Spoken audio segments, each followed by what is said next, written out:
یہ اسلام ہمیں بتاتا ہے کہ وہ ہے جو قرآن کو پڑھتا ہے، جو قرآن کو سمجھتا ہے اور قرآن پر عمل کرتا ہے، یہ بہترین انسان ہے۔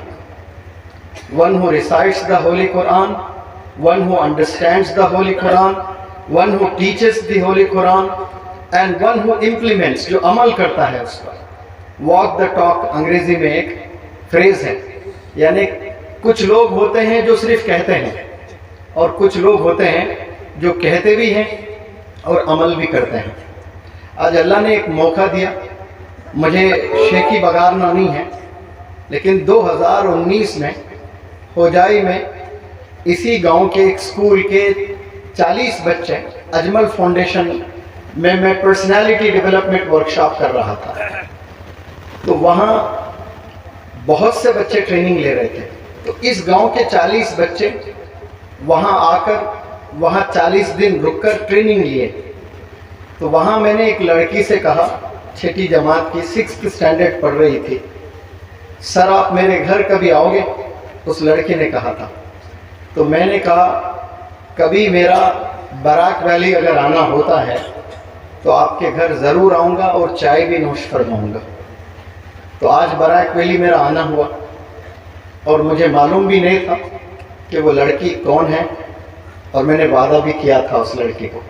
لیکن آج جو بڑا پروگرام ہوا ہے، ہزاروں لوگ طلباء آئے، ینگسٹرز آئے، اس کے بعد ایک چھوٹے سے اسکول میں اجمل فاؤنڈیشن کے ڈائریکٹر ڈاکٹر خسرو الاسلام صاحب مجھے لے کر گئے۔ تو وہاں جا کر میں لیکچر دے رہا تھا، ایک لڑکی آئی اور آ کر کہی کہ سر 2019 میں آپ کے پاس پڑھی تھی، ہوجائی آ کر یہاں سے 300 کلومیٹر غالباً دور ہوگا، اس وقت میں آپ نے وعدہ کیا تھا کہ میرے گھر آ کر آپ چائے پئیں گے۔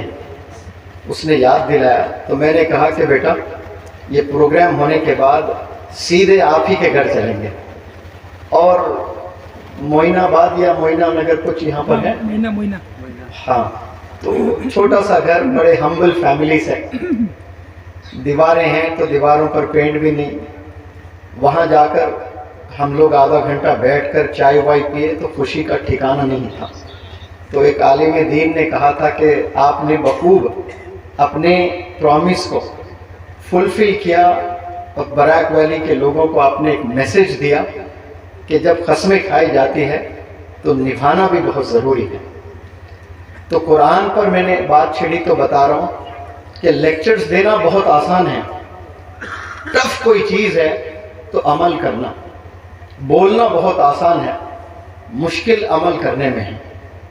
تو آپ لوگ کے ذمے بڑے بڑے چیلنجز ہیں آنے والے دنوں میں، جو بھی علماء دین بننے جا رہے ہیں اور جو بھی اساتذہ ہونے والے ہیں مستقبل میں، بڑے بڑے ذمہ داریاں، بڑے بڑے چیلنجز آپ سب لوگ پر آنے والے ہیں۔ صبر کے ساتھ آپ نے ان چیلنجز کا مقابلہ کرنا ہے اور دنیا والوں کو صحیح راہ پر لے جانا ہے۔